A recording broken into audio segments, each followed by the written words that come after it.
Good afternoon.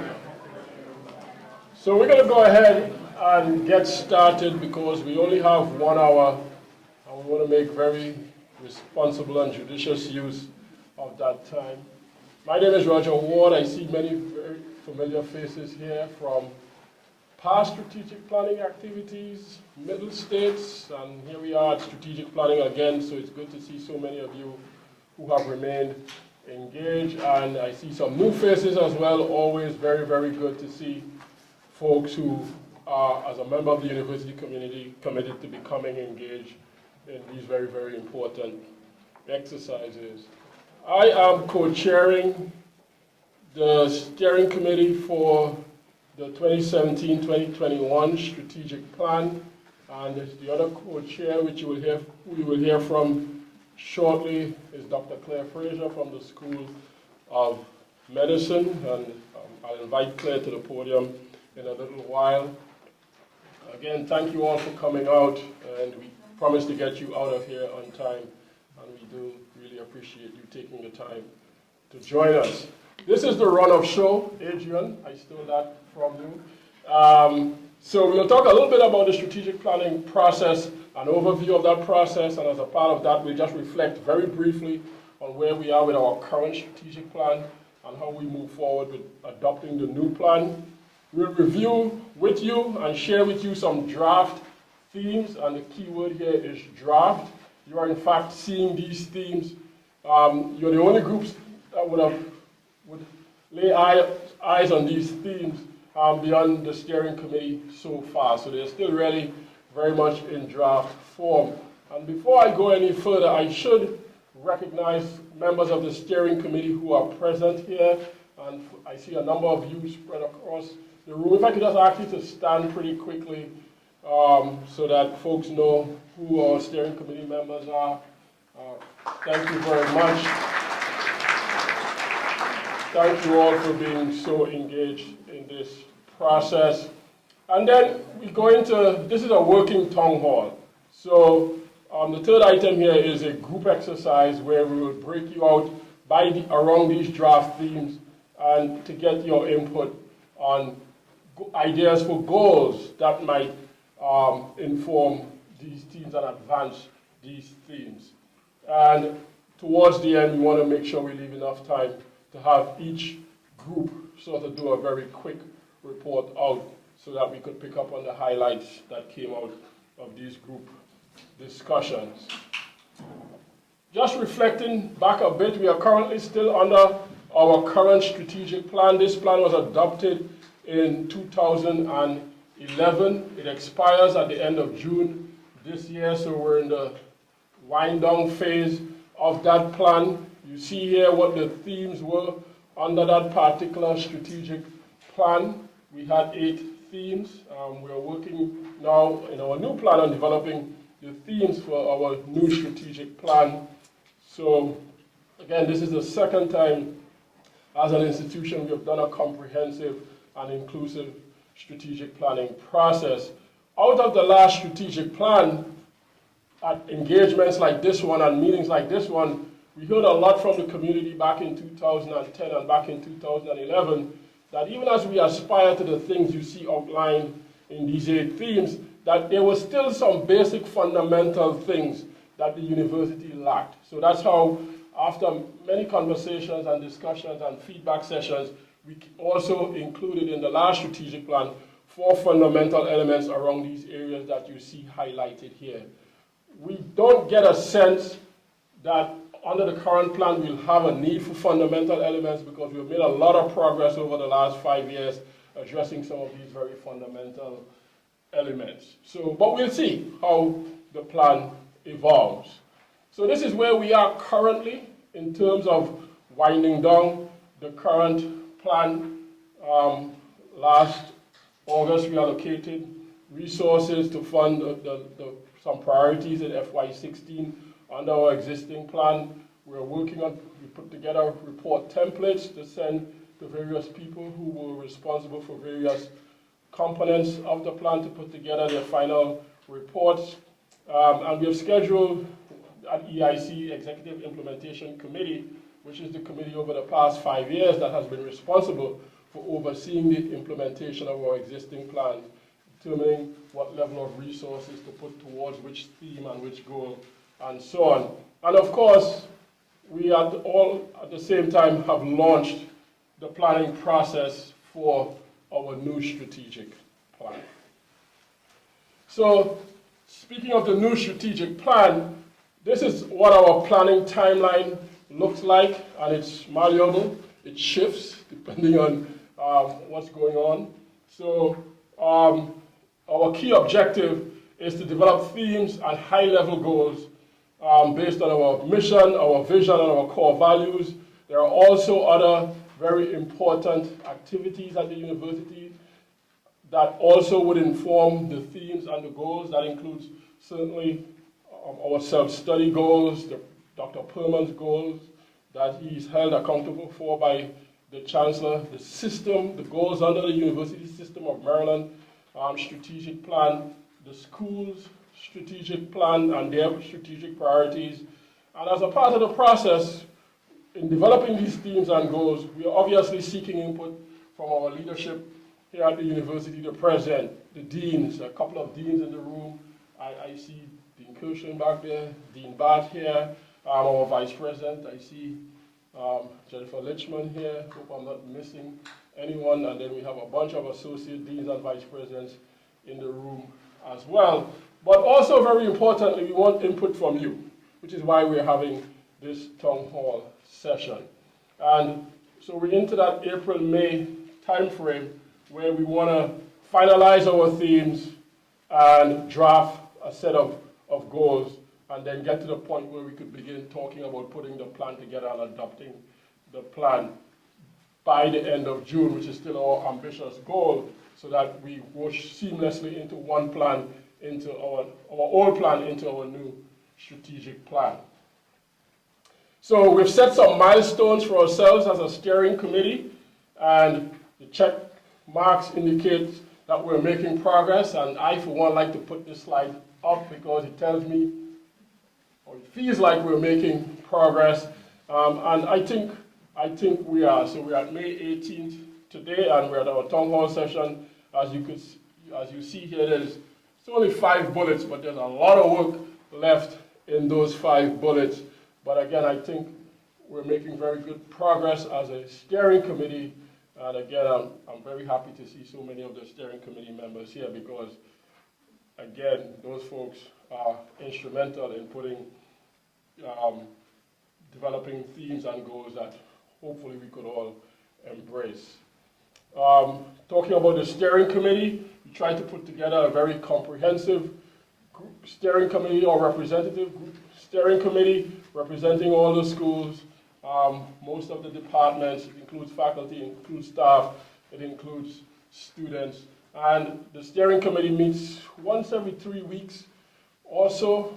And then we have a logistics committee, which has some overlap with the steering committee. And this committee meets weekly to support the work of the steering committee in between steering committee meetings. So a lot of work goes into and has been put into trying to develop the plan. Dr. Perman charged the steering committee at its first meeting, and you see the charge and the role of the responsibilities of the steering committee here. Is to develop themes and goals that will form the core of our next strategic plan. And in getting there, we obviously want to engage with our faculty, staff, students, affiliates, and so on, and communicate about our process so that we're transparent about how we're going about developing our plan, and we want to get input. I should also mention that we have a shorter planning timeline than we did the last time around, and that was deliberate, especially since we were deliberate in connecting our self-study process for the middle stage, which was a 2.5-year process, with this planning process. So those goals and those ideas and those recommendations that came out from middle states, we always intended would inform the strategic plan. And so this is a continuation, if you will, of our self-study process. Now that we've gotten past the site visit, we could now take our recommendations and use that to help define our new strategic plan. Once we get past the adoption of the themes and goals, the steering committee would have achieved its objective. But then the work really starts. The plan now goes into implementation for the next 5 years. So that will be the next phase of the planning process. But right now, we're in the adoption phase, as you will see here. We see it as a 4-phase process spanning a period of 5 years. And that gray, this bit right here, where it says adoption, this is where we are currently. We're in the process of getting input, getting feedback, in the process of defining what our themes should be and what our high-level university goals should be. Once we adopt these themes and goals, how the plan is intended to be put into implementation is that we want the themes and goals to be broad enough, at a high enough level, that all our schools and all our academic programs could support the university in trying to achieve the goals under any particular theme. And that's what we are working with and working through in the steering committee, and what we need you to help us with. Because once we have our themes and goals, we're going to say to each dean and each vice president, take these themes and goals and work in your schools to adopt priorities and goals that are best suited for your unit, your academic unit, your administrative unit, and that would help move the university's strategic priorities forward. So we are allowing this time around in this strategic plan much more flexibility than we did under the last strategic plan to allow schools and administrative units to take ownership of the strategic plan as opposed to dictating from the top down what the goals and strategies and tactics and everything else should be. So it's a slightly different model to the implementation this year. And then, of course, to make any plan work, there has to be an accountability phase where we hold each other accountable for doing what we say we're going to do under the plan. So with that, I'd like to introduce Dr. Claire Fraser to walk you through the rest of the presentation and then take you into the exercise. Thank you. Thank you very much, Roger. I am Claire Fraser. I'm a faculty member in the School of Medicine, and I was delighted when Dr. Perman asked me to serve as co-chair for this current strategic planning process with Roger. As he mentioned in one of his earlier slides, there are a number of existing plans, various documents, various initiatives that are absolutely essential to inform this current strategic planning process. We're not doing this in a vacuum. And hopefully when you all came in, you picked up this very colorful matrix. If not, there are lots of copies still around. You may find this useful as you get into your group exercise today to begin to focus on goals. So we just provided it so you would have that, have the benefit of having that information in front of you.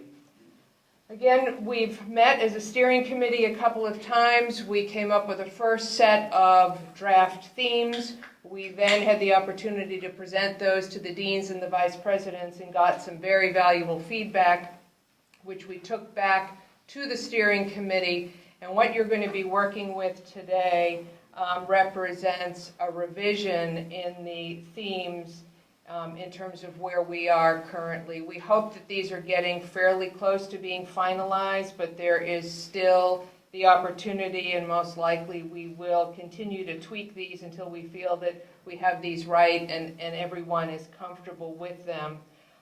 But today, as Roger mentioned, this is going to be the first exercise for the campus to begin to think about identifying goals that fit under each of the themes that we have put together. We will take the information that comes from today's exercise, go back to the steering committee as a group. We will begin to try and make sense out of the information that comes out today. We'll go through another iteration of running all this information by the executive leadership, and hopefully by the end of June, will be in a position where everyone on the campus will feel comfortable ratifying the themes and the goals that will inform our initiatives over the next 5 years. So what we're going to do today is to ask you to divide up into groups. Rather than assigning you to groups, we're going to allow you to pick a group. Each group is going to be focused on identifying goals associated with one of the 6 draft themes. We want you to discuss in your group what you think is most relevant under the umbrella of that particular theme. We don't need complete sentences. We don't need these goals to be well articulated. We really want ideas. We want bullet points. More is better. Don't feel that you have to filter anything. That will come later. And we want to make sure that there's enough time today that each of the groups can report back to the entire town hall, just so we all have a sense of where we are when we finish up this exercise today. The themes are, we have an easel for each of the themes. Here we have theme 1, 2, 3, 4, 5, 6. And just to help you figure out where you think you might want to go, if you're comfortable where you are, stay where you are. If you want to get up and move, feel free to do that. But this is theme 1, where we are currently, relates to the very broad topic of health, justice, and social impact. And under each of these themes, we have developed an objective statement. Again, these are draft statements, but for theme 1, to deepen local engagement and expand global impact by providing health, legal, and social work services and programs that promote social justice and reduce health disparities. Theme 2, scholarship and discovery. Harness the power of scholarship for discovery and innovation in the search for solutions to complex problems impacting the human condition. Theme 3, innovative teaching and learning. Design a contemporary teaching and learning environment to ensure that students receive education and training that distinguishes them as professionals and leaders in society. Theme 4, inclusive excellence. Sustain an environment that recognizes and values each member of the university community, enabling members to function at their highest potential to achieve their personal and professional goals. Theme 5, partnership and collaboration. Strengthen internal and external affiliations to leverage complementary expertise and purposes to maximize impact to benefit the people of the state and society at large. And finally, theme 6, efficiency, effectiveness, and assessment.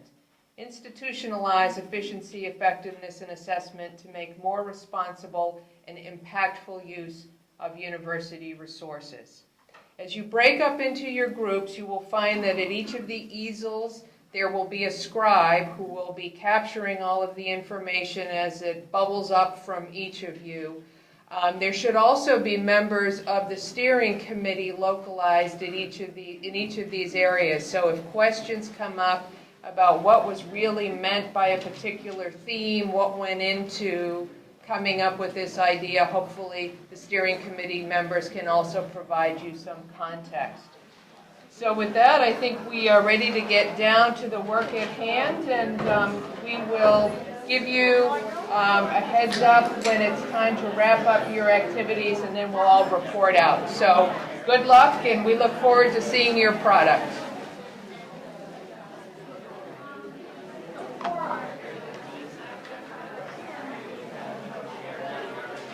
So the colors for one here were purple. So we're not just purple, but mostly all the purple blocks are going to speak to the issue of inclusive excellence.